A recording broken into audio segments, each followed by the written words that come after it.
Hi, I'm Avery Davidson. Thank you for joining us for this special edition of This Week in Louisiana Agriculture, the only TV show bringing Louisiana farmers and consumers together every week. And as you can tell, we are not in our studio right now. Right now, we are at the LSU Rural Life Museum, and what I'm standing in front of is a truck farm truck. And this is one of the newest additions to the Rural Life Museum. This is a Model T frame from the 1920s that the Minge family had built on this special wooden part to where they could carry produce from outside of New Orleans and bring it to the French market where it was sold every week. It really is a neat piece of Louisiana history and kind of gives you an idea of just how close farmers and consumers were to one another at one time. In fact, this piece right here last rolled under its own power in 1959. It was kept in the lower Ninth Ward up until 2004. Fortunately not 2005, because in 2005 Hurricane Katrina hit, the lower Ninth Ward flooded. However, the Minge family had already moved this piece up to Pearl River before the flooding happened, thus preserving it so it could find a new life and new appreciation here at the LSU Rural Life Museum. You need to come down here and check it out for yourself. Now that kind of shows the close tie between the city, the consumers, and the farmers, especially there in the New Orleans area. And well, we are going to be in the New Orleans area in just a few short days. That's when farmers and ranchers from across Louisiana will converge on the Crescent City for the annual meeting of the Louisiana Farm Bureau Federation to set policy, catch up with old friends, and participate in all the usual family-friendly activities the convention has to offer. Now this year is a little different. Not only is it the first in-person convention in 2 years, but is the 100th annual convention of the Louisiana Farm Bureau, a Centennial celebration with a number of special events, including a band, giveaways, and other surprises throughout the week. It will also be the first in-person convention for Louisiana Farm Bureau President Jim Harper, who took office as COVID-19 held the country in lockdown. He says the combination of returning to live meetings and this special anniversary has everyone excited for the 2022 convention. It's our 100th anniversary, and it's been 3 years since all the members have gotten together at convention in New Orleans. Everybody has really been looking forward to this meeting and hoping it would happen, and it looks like COVID is going to cooperate and we can all get together. Now, it's not too late to make plans to join us in New Orleans. To learn more about the Louisiana Farm Bureau Convention, head over to our website at twilatv.org. And now, while we're in New Orleans, there are going to be some big awards going out, especially for the young farmers and ranchers. The big award there is the Achievement Award, which every year goes to the top young farm couple. There are 3 finalists for this competition, and we're going to bring you profiles on each. Our first profile is on Philip and Chelsea Domang, sugarcane and cattle farmers in Vermilion Parish. The couple have 3 children and farm near Erath. This week, TWILA's Neil Melanson catches up with this couple who has a long history with both farming and Louisiana Farm Bureau. What? Come on! Azalee's enthusiasm is evident as she calls the cows in for the afternoon feeding. In fact, all the Domang's kids participate around their cattle and sugarcane farm. Their parents, Philip and Chelsea, say giving them a life on the farm is one of the big reasons they stay in farming.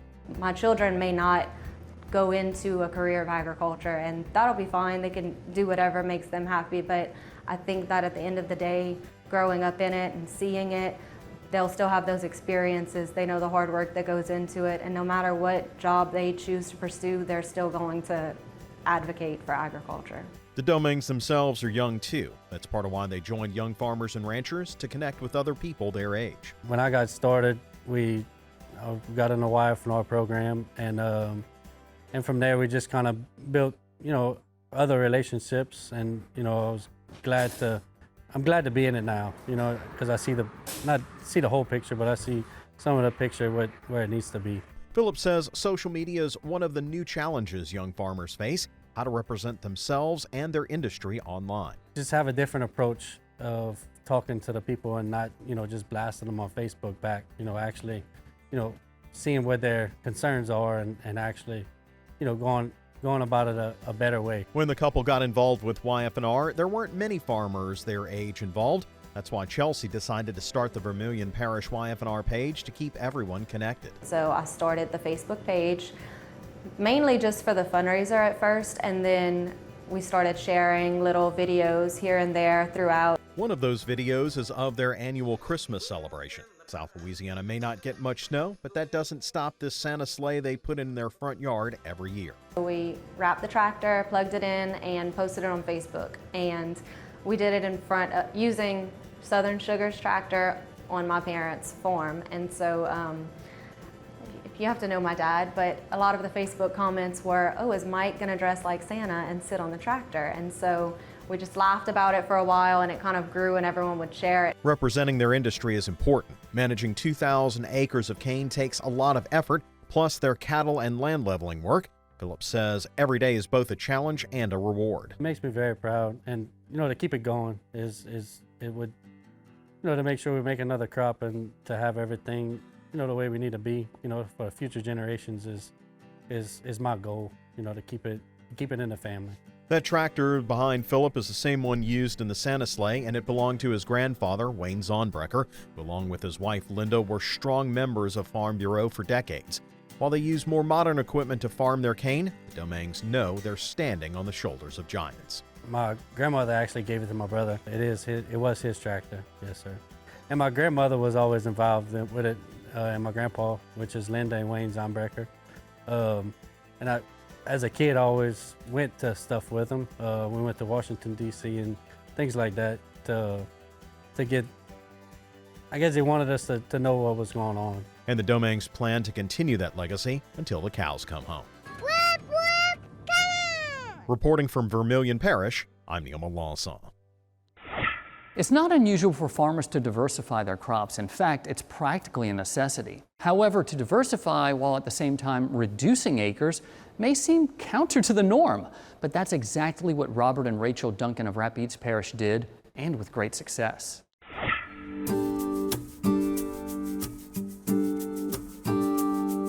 A walk through young soybeans under a popcorn cloud sky is not unusual for Robert and Rachel Duncan, especially with their daughters Wrigley and Rawlings. It gives Robert a chance to look at his crop and for Wrigley to do a little weeding before a reluctant lesson. So come here. Daddy's trying to show you something, Wrigley. That's where the flowers are going to come from, right there. And then that's where the beans are going to come from, too. Family and farming have been important to the Duncans for 4 generations, going on the 5th.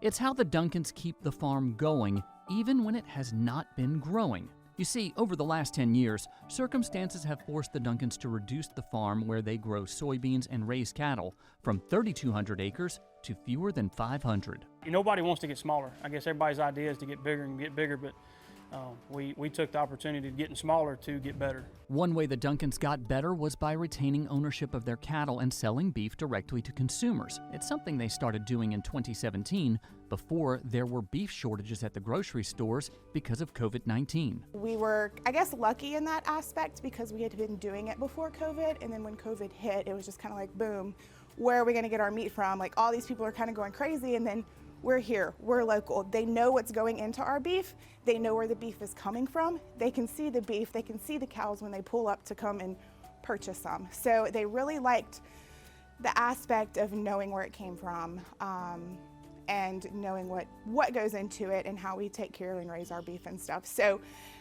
as bad as COVID was, it was kind of good for us on the meat sales. That helped the efficiency of cash flow on the cattle side, but the Duncans have diversified in another way. All the way down. There you go. In 2019, Rachel started Bayou Petals Flower Farm with $500 and a lot of support from fellow Louisiana Farm Bureau young farmers and ranchers. I started with a 1/16 of an acre, like something super, super small.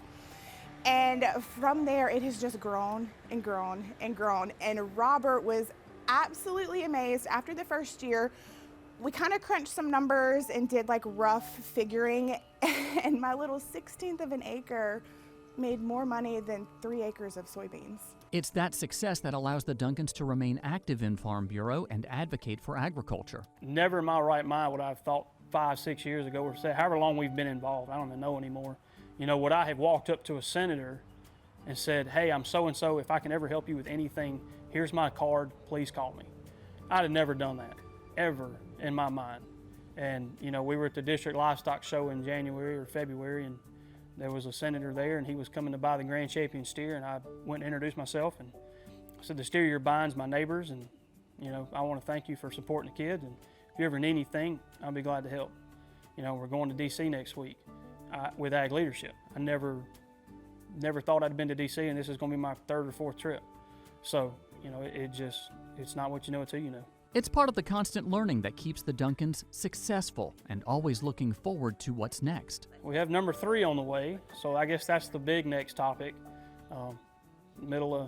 Right slap in the middle of harvest, we're going to have a kid. We didn't plan that very well. The Duncans cherish family and agriculture, which is why moments like these are so important. To instill that importance into our children and have them there one-on-one with us so that when they start school, they can tell their friends, we grow stuff like that. We produce food that we eat.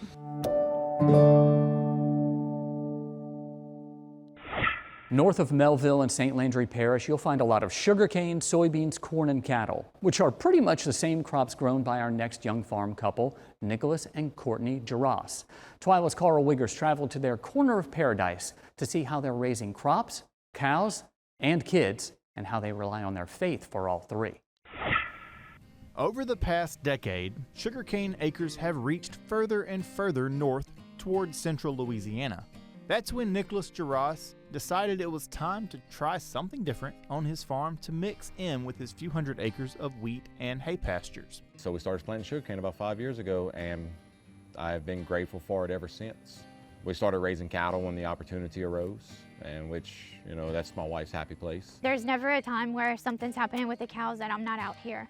The comment was made to me that I was so honest about my cattle, because we all know you don't make money with cows. So if you admit to truly loving them, you're at least being honest. But this is where I'm happy. Come on, girls! Nick says being on the farm is like therapy for him, and he takes pride in caring for the land that he makes his living on. God put man on this earth to take care of his land, and that's all we're doing. We are not out here destroying land or polluting the earth. We are out here doing our very best to make sure that we do take care of it. Something else important to Courtney and Nick is the Young Farmers and Ranchers program, or as they call it, the Farm Bureau family. We've got people who know what this is like.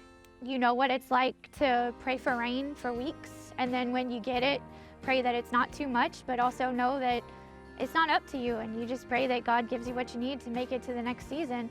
But for my part, it's nice to talk to another wife who, for at least part of the year, knows what it's like to be a single mom.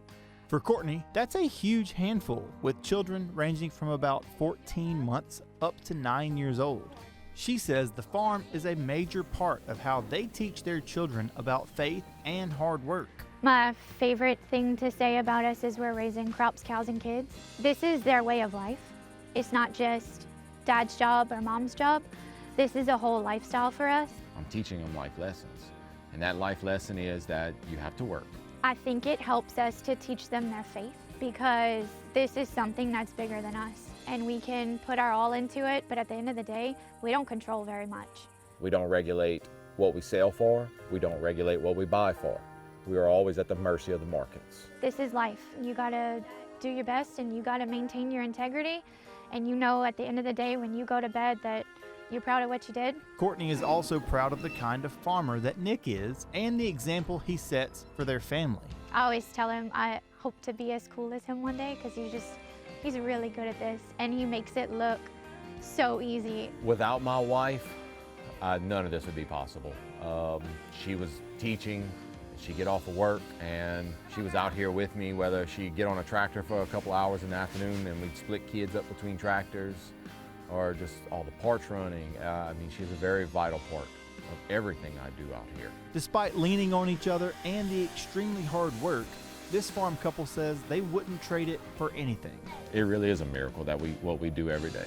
To see things grow, you know, we feed the world.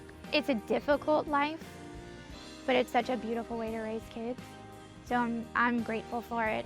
There's no way I'd trade this. In St. Landry Parish, I'm Carl Wiggers for This Week in Louisiana Agriculture. The winner of the Young Farmers and Ranchers Achievement Award will be named next week at the Centennial celebration, the Louisiana Farm Bureau Federation's 100th annual convention in New Orleans. Now, there's a great prize package for the winner, which includes $35,000 in cash and a trip to the American Farm Bureau Federation convention in Puerto Rico set for January of 2023. And there they're going to represent Louisiana in the National Young Farmers and Ranchers Achievement Award contest. Good luck to all three couples. I can say I'm thankful that I am not a judge in this competition. Well, still to come on TWILA, an update from the Louisiana legislative session that just wrapped up. Stay with us.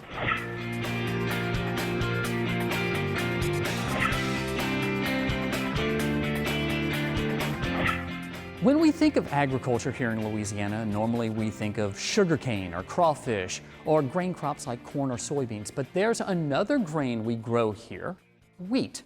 According to the LSU Ag Center and the Farm Service Agency, Louisiana farmers planted nearly 40,000 acres of wheat this year. TWILA's Carl Wiggers headed to Caldwell Parish to meet up with a farmer, David Guerrero, as he harvests a great crop. It's looked good all year and it's turning out that way. Wheat has been in the rotation before, but maybe not as often as we would like it to, just because of the price. I was looking at $7, $7.50 wheat.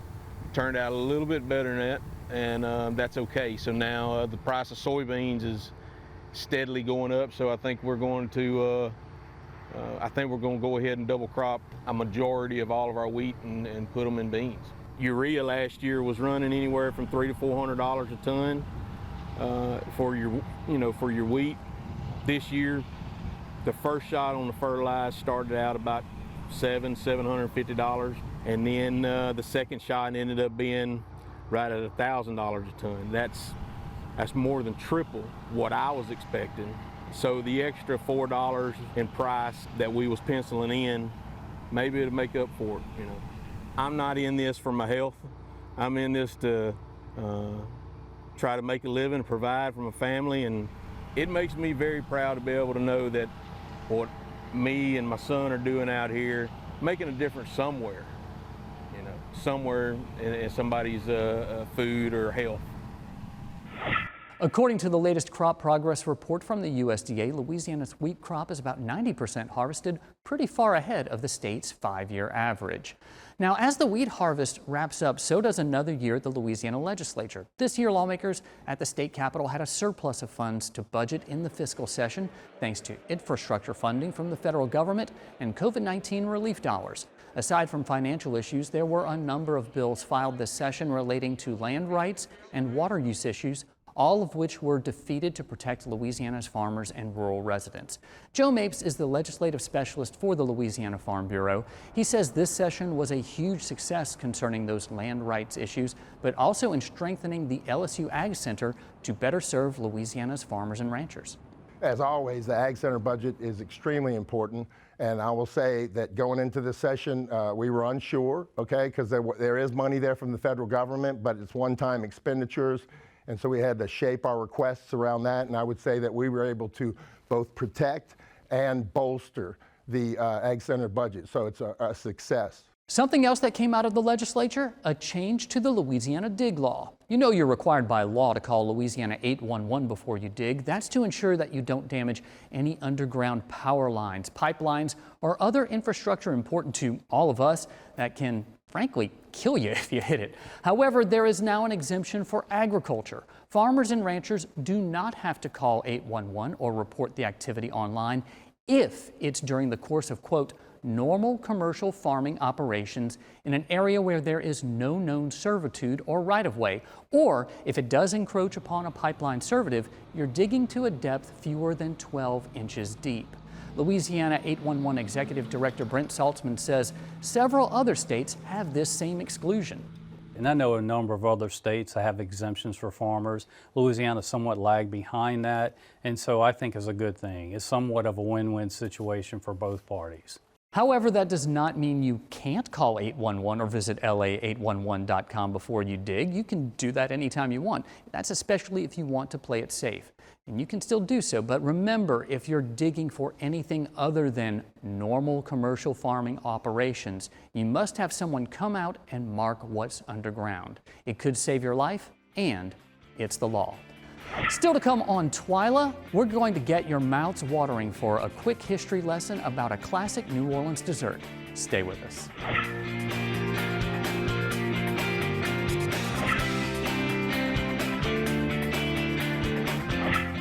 It's June, and crawfish are still available here in Louisiana. Whether you're boiling them yourself or buying them already cooked and seasoned, they're still being sold, and the prices are still dropping. If you're in the New Orleans area, West Bank Seafood, I hear that's the best bank, well, they have some of the best deals around, $1.49 for live crawfish and $2.79 per pound boiled.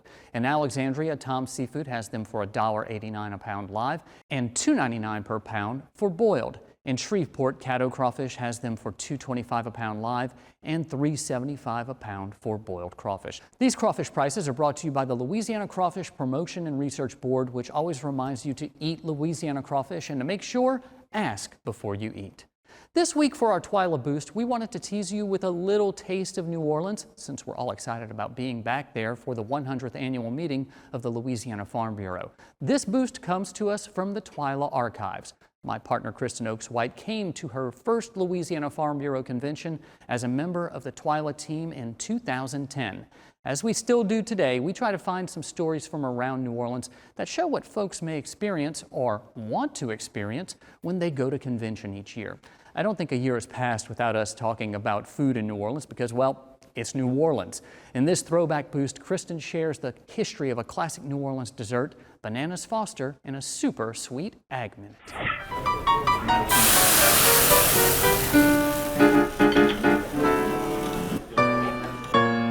The recipe is simple. Bananas, butter, brown sugar, and a splash of rum, sautéed and poured over a scoop of vanilla ice cream. The Bananas Foster has its roots right here in the Crescent City. The city of New Orleans was the major shipping port for bananas in the early 1950s. Restaurant owner Owen Brennan challenged his chef, Paul Blanger, to create a banana dish to promote the imported fruit. In 1951, Chef Paul created a rich dessert named Bananas Foster after the chairman of the New Orleans Crime Commission, Mr. Richard Foster. At the time, no one realized what an international favorite the dessert would become.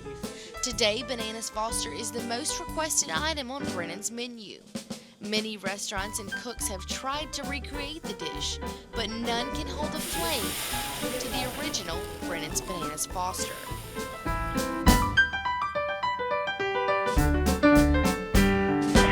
12 years later, and that still looks delicious. Well, before we go, I want to say thank you to the folks here at the LSU Rural Life Museum for giving us a place to shoot this edition of TWILA. It really is a neat place that's right in the heart of Baton Rouge, off of SN Lane. You're going to be like, this kind of place is here.